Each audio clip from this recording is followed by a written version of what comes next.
Good afternoon, everyone, and welcome. Welcome to our first webinar in our series of webinars that we will be hosting this year in support of our checkpoint exams. This first webinar, Unveiling the Revised 2027 Checkpoint B Format, hosted by Oneida Herkimer Madison BOCES. My name is Dana Gaska, and I am the World Languages Program Specialist here at OHM BOCES. I'm going to take a moment. We're going to introduce our lovely team leaders that we have with us today. We have a few of our team leaders. We have Louis Baskinger, one of our Spanish team leaders. We have Marta Formagnana, one of our Italian team leader. Myself and Lucille Matt, ASL and French team leader. Also joining us today, we have our director, Mr. Greg Smith. So thank you and welcome everyone. So before we get started, we have a couple housekeeping kind of things. So first, I'm going to share a poll with everyone. Just to get a little bit of information about who is here with us today.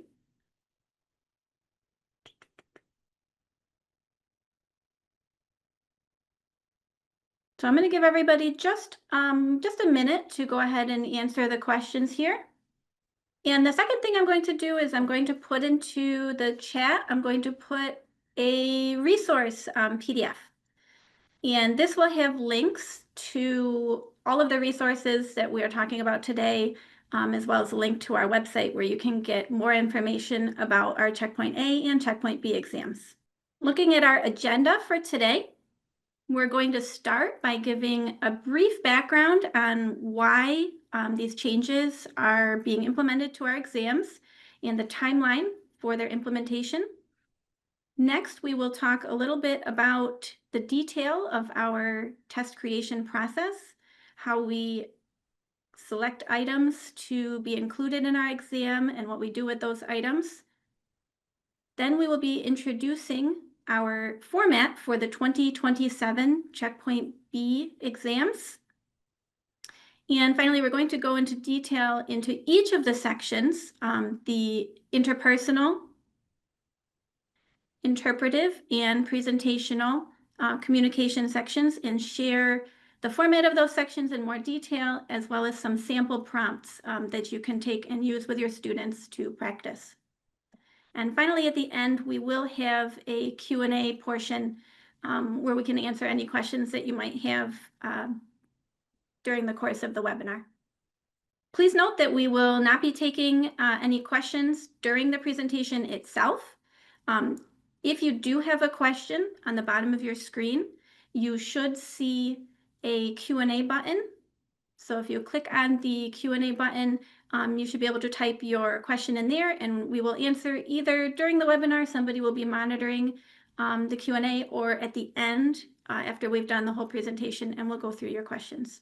So a little background information on where these changes came from. So in 2021, New York State revised the World Language Standards, including updating their list of themes and topics, and they set out a timeline for implementation. So in spring of 2024, they released the principles and guidelines for the adoption of Checkpoint A benchmark assessments, followed by Checkpoint B in spring of 2025. So our first Checkpoint A exams using the new standards and guidelines was implemented last year in June. And the first Checkpoint B exams using the new standards and guidelines will be in 2027.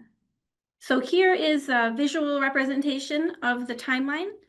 So you can see that students who entered 8th grade in September of 2024 took the first new Checkpoint A examination in June of 2025 last year. And the students that are entering 10th grade in 2026 will be taking the first new Checkpoint B exam in 2027. But before we get into changes for 2027, I would like to address the checkpoint exams for this current year. So this will be for our January and June exams for this year. So this new format that we are presenting today does not go into effect until 2027. So this is not for this year. This will be for next school year. This year, 2026, January and June, there will be no changes to the format of the exam. Everything will look like our previous exams. So that means there are no changes in speaking tasks. Students will still complete 2 role play tasks like they have in the past. And for the writing tasks, same thing. There are no changes in the format of those tasks. So students will complete the read to write email that is mandatory. And then they will have a choice between a text-based prompt and a picture prompt that they will complete. Now, that being said, there will be some changes that we are making in anticipation of our new exams in 2027.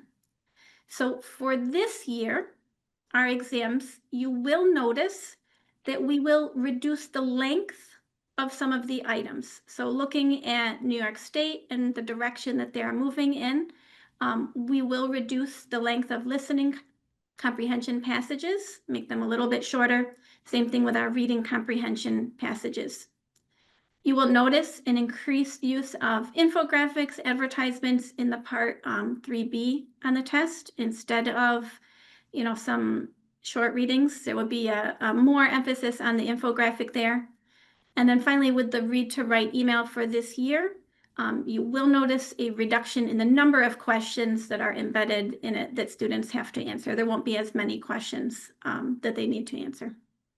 So again, this is for this year, no changes in the format of our exam, some slight tweaks on the content, the length of passages, but these changes that we are going to be talking about now are all related to our exams that come out in 2027. So I'm going to turn it over now to Lucille, who's going to talk a bit about our test creation process. Hi, everyone. Welcome again today to our test creation part of the program. I'm going to outline for you what the process is that we use to item write, to choose examples or choose our questions, and then how we review our exam before it is ever sent to print. So first of all, for item writing, we have some very experienced teachers and who have been with us for a while. They come from across New York State. We meet in the summer here at BOCES, and these teachers receive training annually. They are reminded about the need for authentic resources. They are reminded about the new need to chunk authentic resources. We'll talk a little bit about that in just a minute. We also go over what makes a good quality question. What are the components that we are looking for when they submit questions to us? So next, we move from the test writing portion to the team leaders. There are team leaders for every language that we write exams for. We have French, Italian, Spanish, Chinese, and American Sign Language. Those are the 5 languages that we have available. 3 of them are available in January, and all 5 are available both in Checkpoint A and Checkpoint B in June.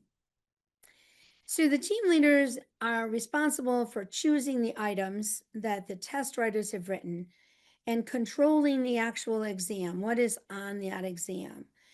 And that means that we have to monitor the inclusion of the themes, the topics that are put out by New York State.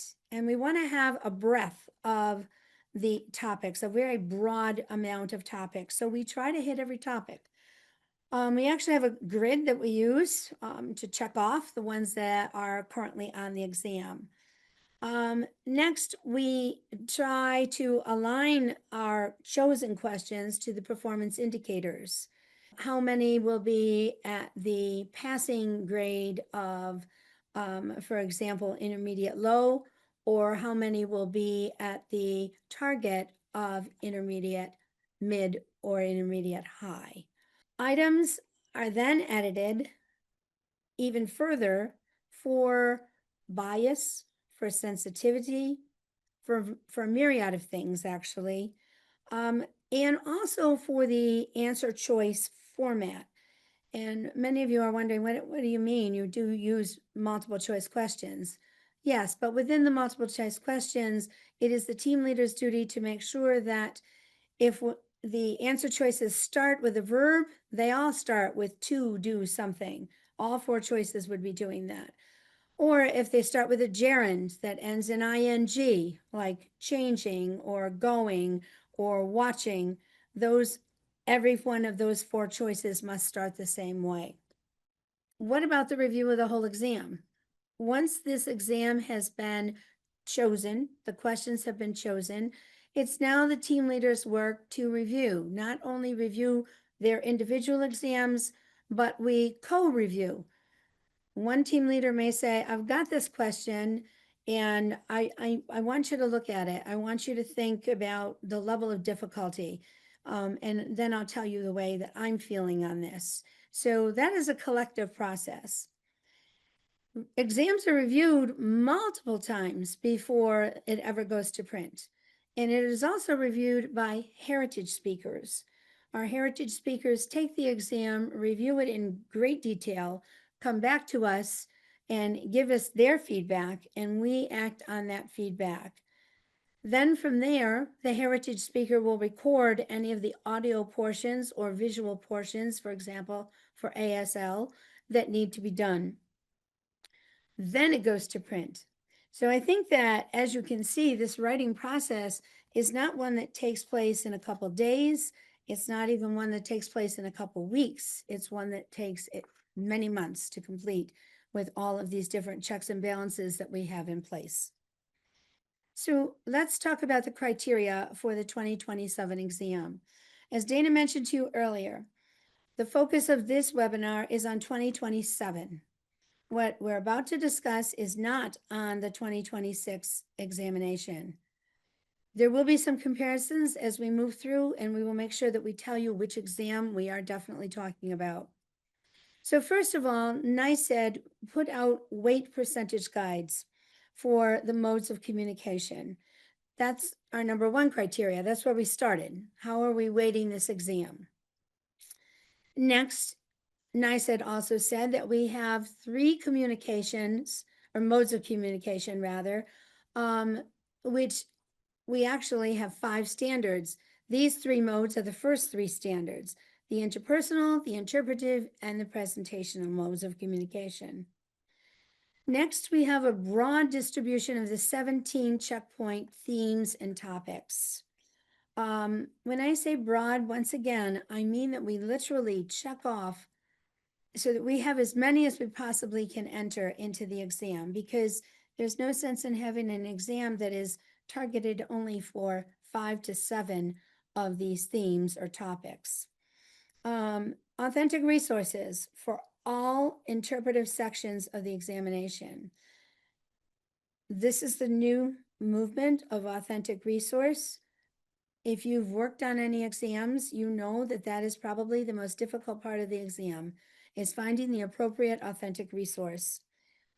We have to look for them for part 2, which is the interpretive listening, and we need to look for them for part 3, which is the interpretive reading. For ASL teachers, the interpretive receiving is only for part 3. So materials that are created by a teacher for students is not acceptable for inclusion in the exam. Material created for student learning, albeit a textbook company, for example, who has workbooks, textbooks, those are also not acceptable for inclusion in the exam. For inclusion in an exam, they must be written by a target language speaker for the use of target language users. So that's the primary criteria when it comes to authentic resources. Authentic resources are unedited and they are unsimplified: text, print, audio, visual, There are different formats that can be used in different exams. Obviously, for example, in ASL, there's going to be more visual. That have been created by and for members of the target culture. So as I said, anything that is created by a target language speaker for the use of target language users, that is the authentic resource that we can look at. Now, that is as defined by New York State. And in the blue box, you're going to notice things that we cannot do with an authentic resource. We cannot replace difficult vocabulary with synonyms. And in the past, we were able to do that. We are no longer able to do that. We cannot change a tense because maybe we didn't get to that tense in our classes, so we're not going to include it. We cannot do that. Whatever tenses are in that authentic resource. So when a target language speaker speaks, they may use many different tenses. It is the team leader's job to try their best to find resources that are targeting the tenses that are taught, but it's inevitable that there may be tenses within that authentic resource that have not yet been taught. No teacher authored materials. So again, that is by the state, who has indicated that we may not author any of our own materials. So the selection of authentic resources. We as the team leaders look for the authenticity of the resource. The resource obviously has to have a citation. So that's one of the first things that we do is we look for a citation and we record that citation. The second thing is a diversity and alignment of the topics. I think diversity is probably one of the more important things that we do because we try to touch on so many different topics that the state has given us. Relevance and interest to the student. Is the student going to be interested in this? We need to try to find resources, which are sometimes very difficult. Our test writers have told us we're having a hard time here. We can't get exactly what we're looking for. And sometimes we just have to say, okay, we abandon this. It's not appropriate for us at this time. We look to the proficiency level for 2027, the vocabulary that's involved, the grammatical structures that are involved, and the time frame. And as you know, in checkpoint B, time frame, the students have some sense of time frame, but may not be totally proficient in the use of their time frames, but are able to recognize it more so than produce it. All right, relevance is included in the curriculum. For example, in your daily lessons, you might talk about travel. You might talk about exchange students in different countries. You might talk about someone living in the country versus someone living in the city, inner city, urban, suburban. When we touch upon all of those things, it's part of daily life. All right. We try to not choose something that we feel is so dedicated to only one of those things. For example, anything that's solely rural community, that we don't think that urban or suburban might be involved in. I'm going to use the example of fishing. Fishing is a universal sport, but many times if you're living in a city, especially a big city, you have to travel outside of the city to actually do this sport. Okay, I think I can go to the next slide at this point, Dana, and that is the editing of authentic resources. NYSED does not allow us to change the language of the authentic resource, and that means we cannot change vocabulary. Students may well know the synonym for the word that's in the text, but we cannot put it in. That's different from the current exam for 2026, checkpoint B, to the exam coming in 2027. Correcting grammar mistakes. It's kind of interesting and yet sometimes appalling at the amount of errors that our test writers find as they're looking for authentic resources. And you may have noticed on our Checkpoint A exam, for those of you who have used our exams, that there were some errors. They were not necessarily ours, all right? There are many that are put in there in the authentic resource. So we do watch for our errors to the best of our ability. So if it's in the actual stimuli, it's not us.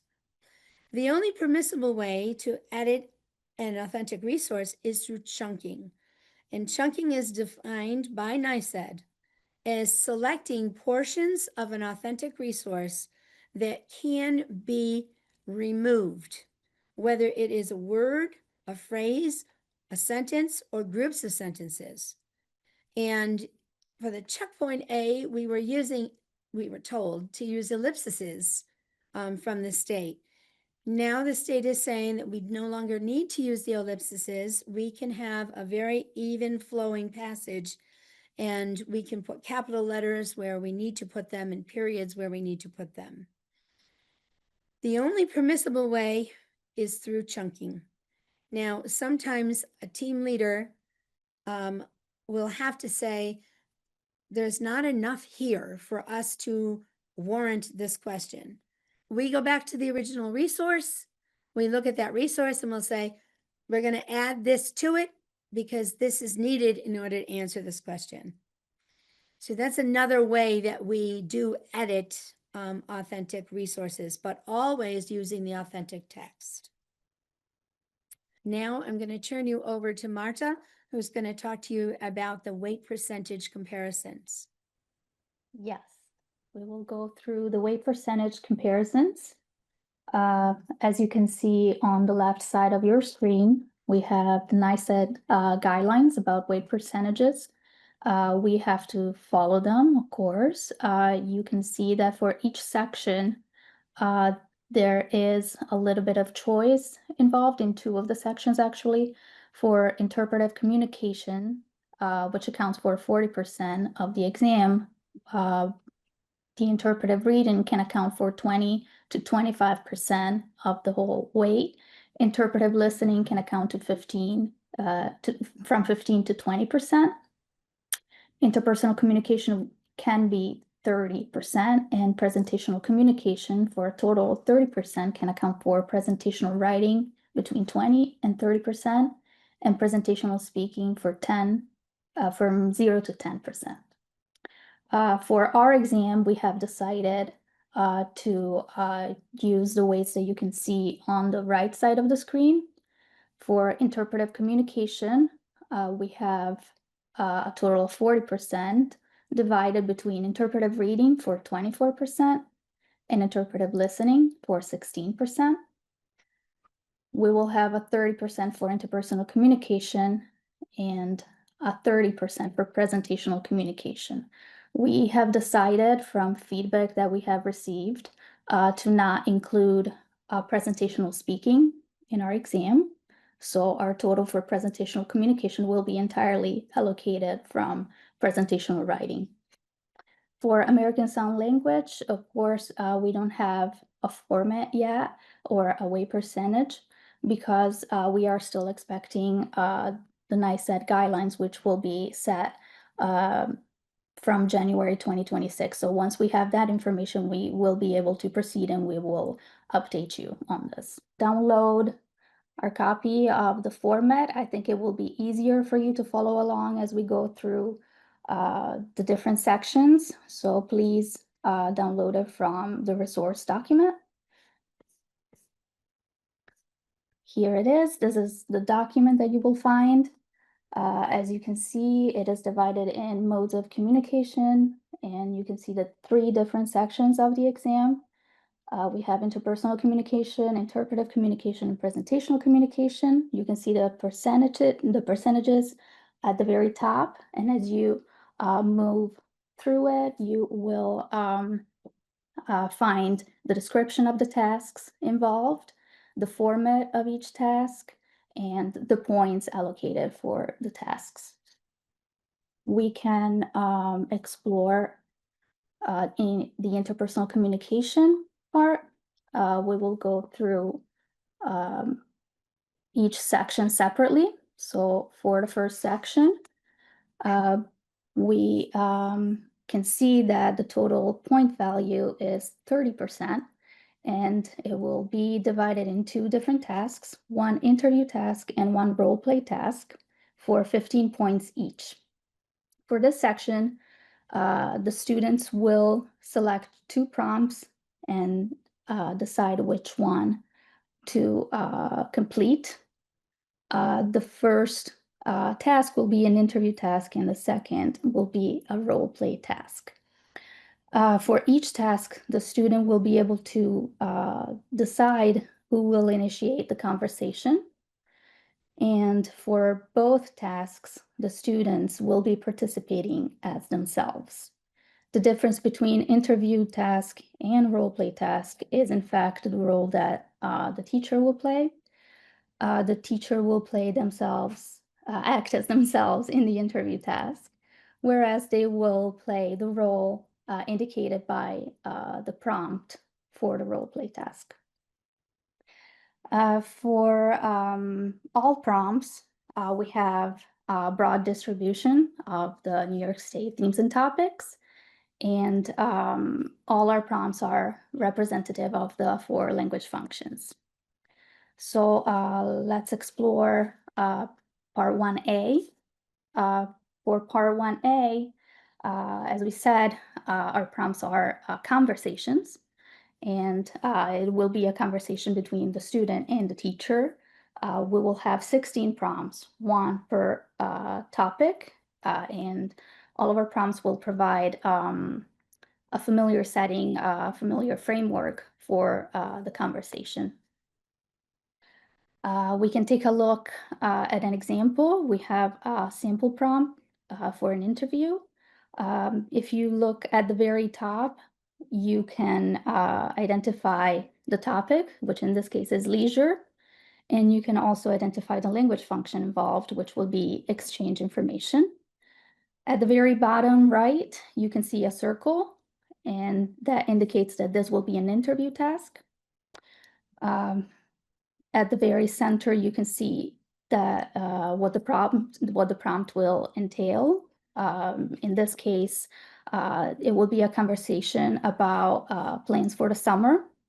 It is divided in 2 parts. The student will be telling the teacher about their plans for the summer and also asking about the plans that the teacher will have for the summer.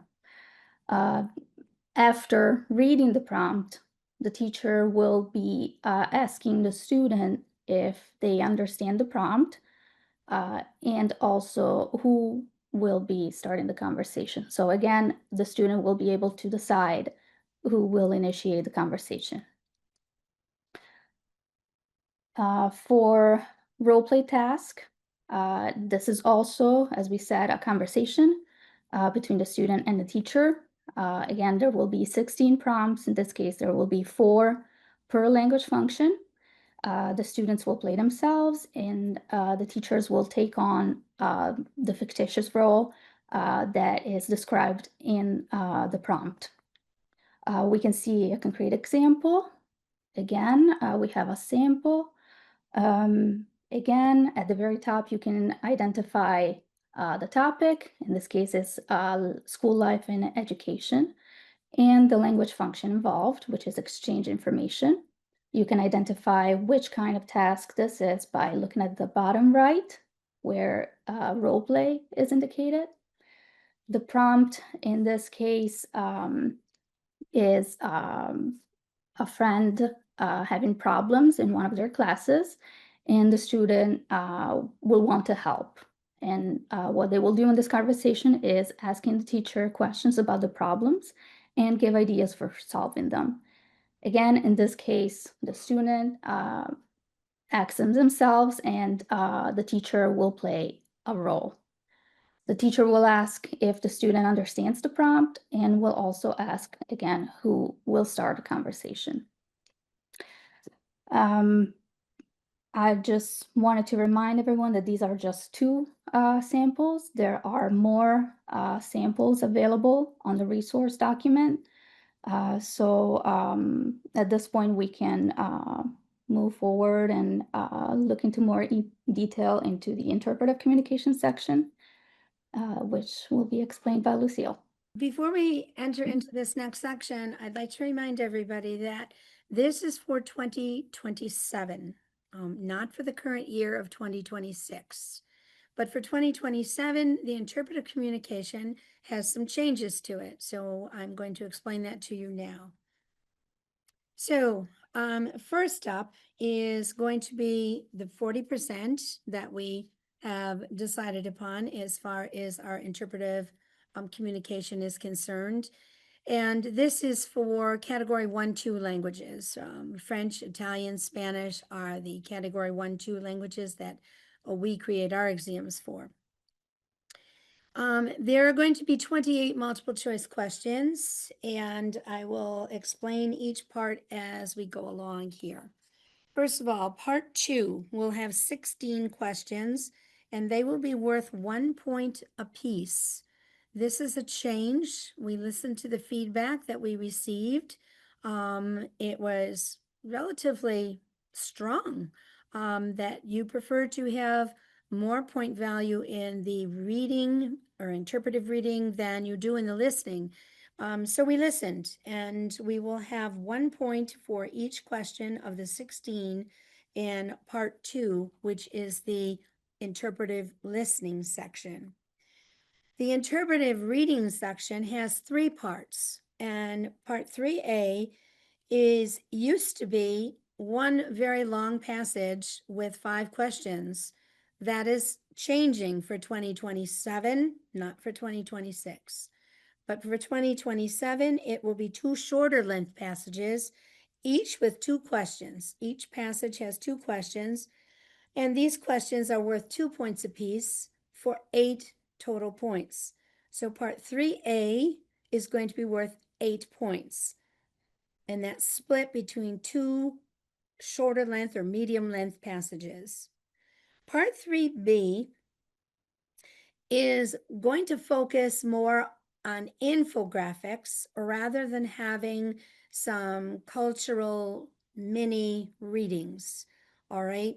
And there's going to be 4 infographics with 1 question for each, and each question is going to be worth 2 points. So that's going to give you a total of 8 total points for part 3B. So far we have 16 points.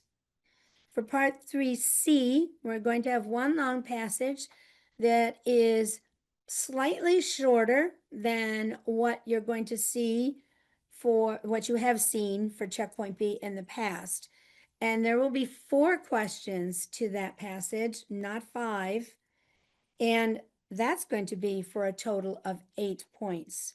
So if I total parts A, B, and C together, I have 24 points. When I total that with the 16 points from the interpretive listening, I have a total of 40 points.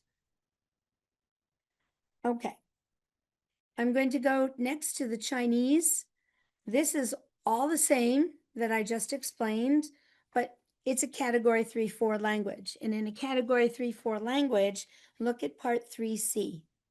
Part 3C will be 2 medium length passages with 2 questions each, and all the questions and answers will be in Chinese.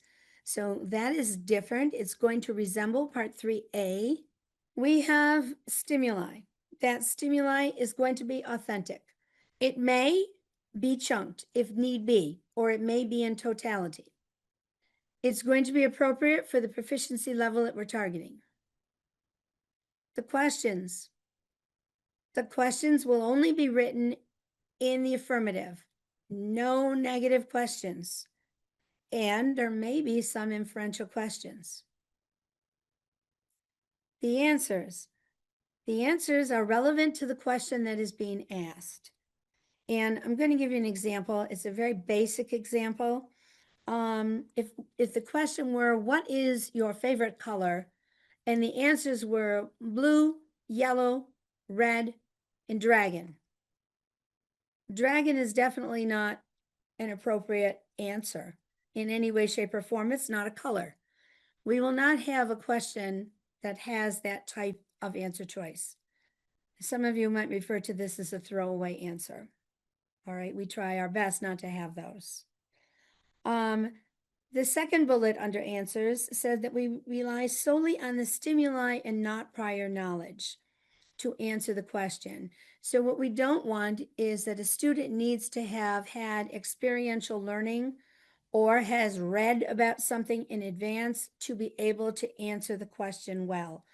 The answer to the question can be found within the stimuli that is given on the exam on that particular day. The third bullet is to exclude the use of all absolutes, and you heard me use the word all, which is an absolute, all right? Things like always, never, all, and I was just about to give you toujours in French. They are all words that we're not going to use in any answers because it's never going to be a true answer with all right? The fourth bullet is often contain information associated with the stimuli. And that means that the answer choices are going to refer back to something in the stimulus.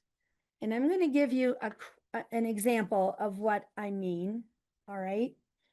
In our last book, this was our June examination, checkpoint B. we gave you, and this is the French, this is the one that I primarily worked on, along with Denise McCluskey. La Joconde, which is Mona Lisa. And I chose this one simply because most of you have experiential knowledge with Mona Lisa, all right? But in this, the questions relate to the stimulus. I've chosen question number 27, and it says, according to the passage, what has been said about the woman in the painting, Mona Lisa? The answers were that she was married to a dentist, that she had a mysterious smile, that she had several children, that she was engaged to Francis I. So I'm going to read to you now here in the narrative, in the stimuli, where those answers came from. Leonardo da Vinci was named the first painter, first engineer, and first architect of the King Francis I. That's the only mention of Francis I. That's an incorrect answer. The next one in the passage refers to her smile, and it says, several people thought that even when she was smiling, that her teeth were yellow, or even that she was lacking some teeth. And that answers the part about the dentist. That's the connection to the dentist. Also a wrong answer. The next one, the sentence says, because her arms are crossed over her chest area, one has concluded that she was about to give birth to a child. A child, not a correct answer. All right. And the correct answer was the mysterious smile, which was in the third paragraph where it says, poor Mona Lisa, behind her face rests a mysterious smile. So that's what we mean when we're saying that the answer choices will be related to the stimuli. Since all authentic resources are used on our examination, the stimuli may have some unfamiliar vocabulary.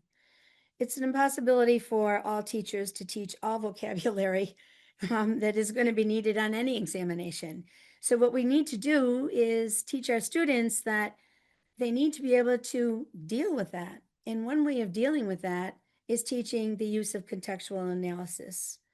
And even where tense work is concerned, they might not know what the word means, but they can identify it as a verb by the verbal ending.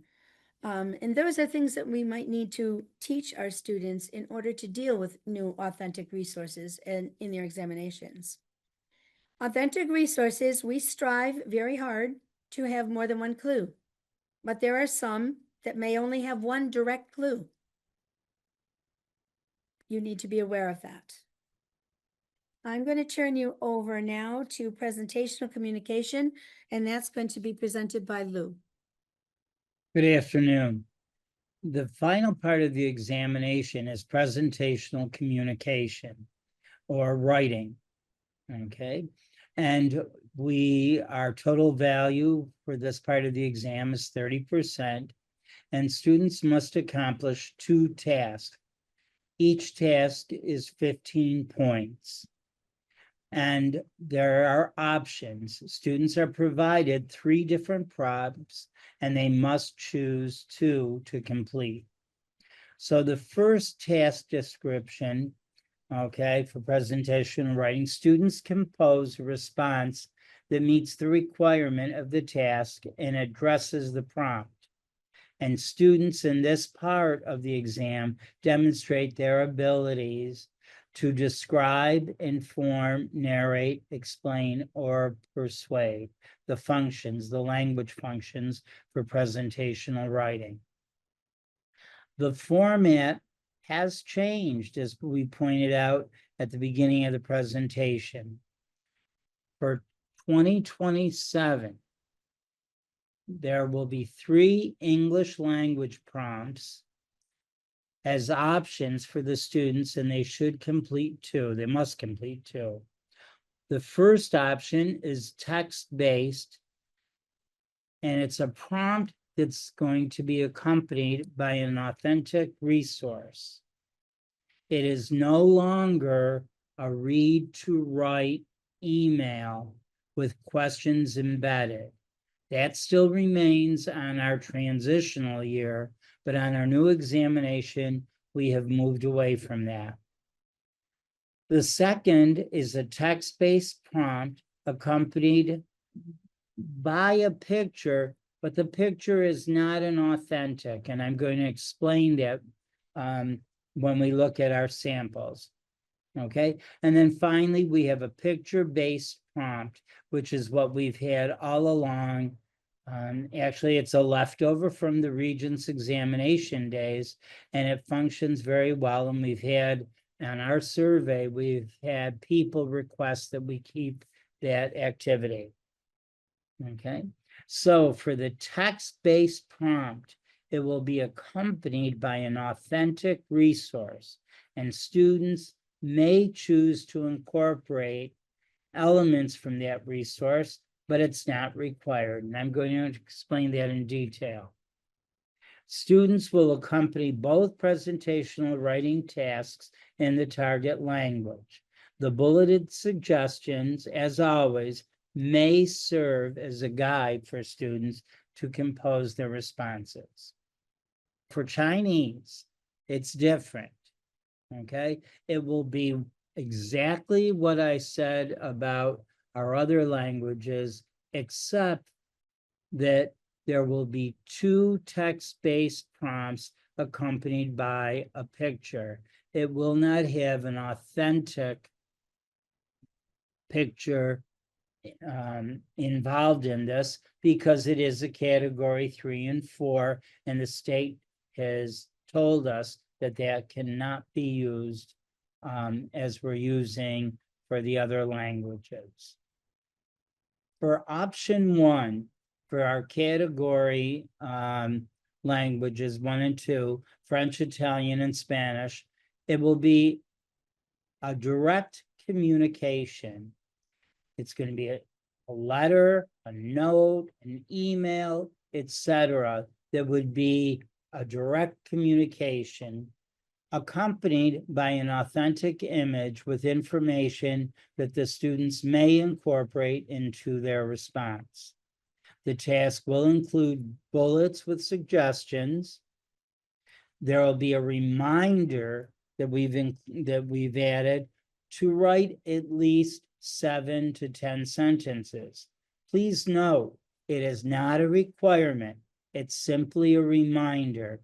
And the reason we're doing that is because, number one, the state has implied that in their work, in their presentation, and it will remind students that they should produce enough language so that they will score higher on the rubric, because they'll be demonstrating and explaining, they'll be elaborating, so that will include more detail, and it will include more vocabulary. And the task will also identify the language function of narrate, describe, inform, explain, or persuade. Okay.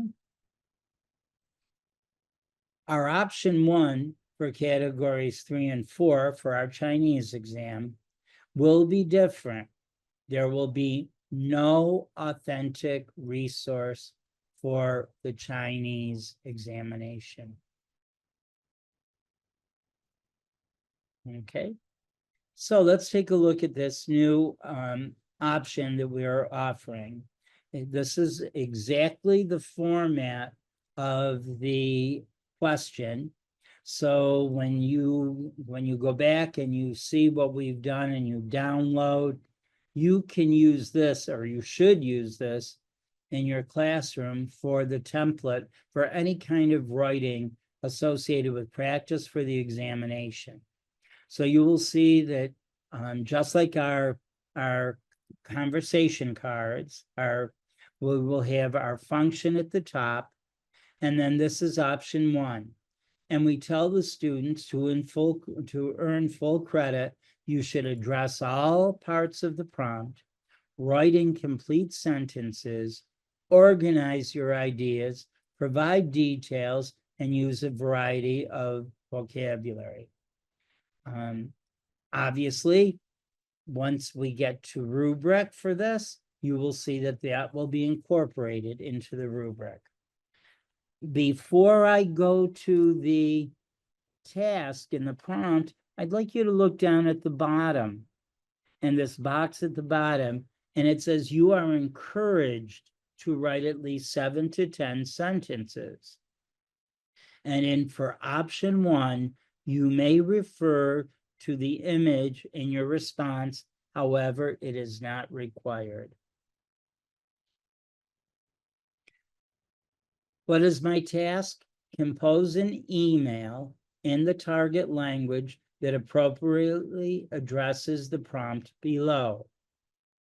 The prompt, again, the prompt is not the image. The prompt is, your Italian host brother would like to go out for dinner tonight. He has sent you an advertisement for a new restaurant in town. Write a response to let him know your opinion. Now, opinion is referring to going out for dinner tonight. It does not necessarily mean your opinion about the image. So, to help the students, we are going to give some bulleted suggestions, which they may wish to include. For example, your food preferences, your opinions on the restaurant of where you want to go, the reasons for going to this restaurant, what time you would like to eat, and what time you would like to go.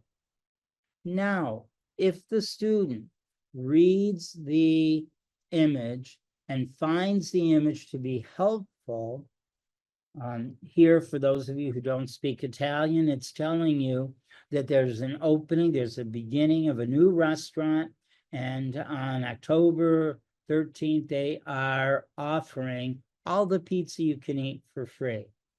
So a student may take and want to incorporate that information into his or her response to say, oh, I want to go to this new restaurant because the food is free. All the pizza that I can eat is for free.